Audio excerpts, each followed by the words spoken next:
April 13 నుంచి 19 వరకు వృశ్చిక రాశి వారికి ఎలా ఉందో చూద్దాం.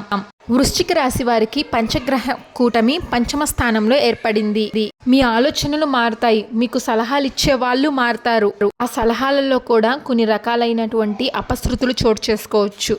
ఎప్పటికప్పుడు ఆలోచనల్ని రిఫ్రెష్ చేసుకుంటూ ఉండడం, కరెక్టా కాదా, సమంజసమా కాదా, ఈ రకంగా ఆలోచించగలిగితే అన్ని విధాలా మంచిది.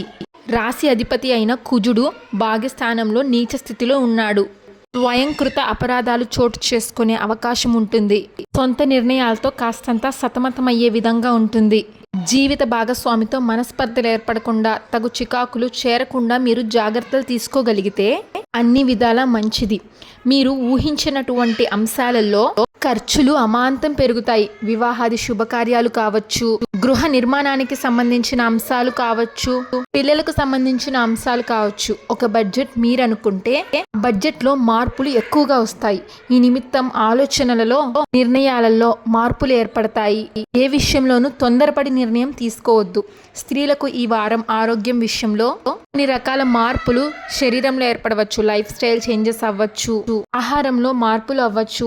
ఏదేమైనా సరే జీవితంలో కొన్ని చేంజెస్ అయితే రాబోతున్నాయి. అందుకు సిద్ధంగా మనము, మన శరీరం ఉందో లేదో గ్రహించి మెలగండి. వాతావరణం మారుతున్నప్పుడల్లా మనకి అనారోగ్యం వస్తుంది. తగిన రెసిస్టెన్స్ ఉందో లేదో, మనకి బాగాలేదు, ఏదో నెగిటివ్ ఫీలింగ్ వస్తుంది, నెగిటివ్ ఎఫెక్ట్స్ అనేవి ఇస్తున్నాయి. కొంచెం మనం కాన్సన్ట్రేట్ చేయాలి. కొంచెం జాగ్రత్త తీసుకుంటే అక్కడికక్కడ అవి సెట్ అయిపోతాయి. మనం ముందడుగు వేయగలుగుతాము. ప్రధానంగా వృశ్చిక రాశి వారికి ఈ పంచగ్రహ కూటమి వలన సంతానంకి సంబంధించిన అంశాలలో, సంతానం కోసం చేసే ప్రయత్నాలలో కొంచెం అపశృతులు ఏర్పడవచ్చు. వైద్య పరీక్షలు చేయించుకోండి. వైద్యుల్ని సంప్రదించి మంచి నిర్ణయం తీసుకోండి. దూర ప్రయాణాలు, ఆకస్మిక ప్రయాణాలు కలిసి వస్తాయి. ఎలక్ట్రానిక్ ఉత్పత్తులు అమ్మే వాళ్ళకి కాలం అనుకూలంగా ఉంటుంది.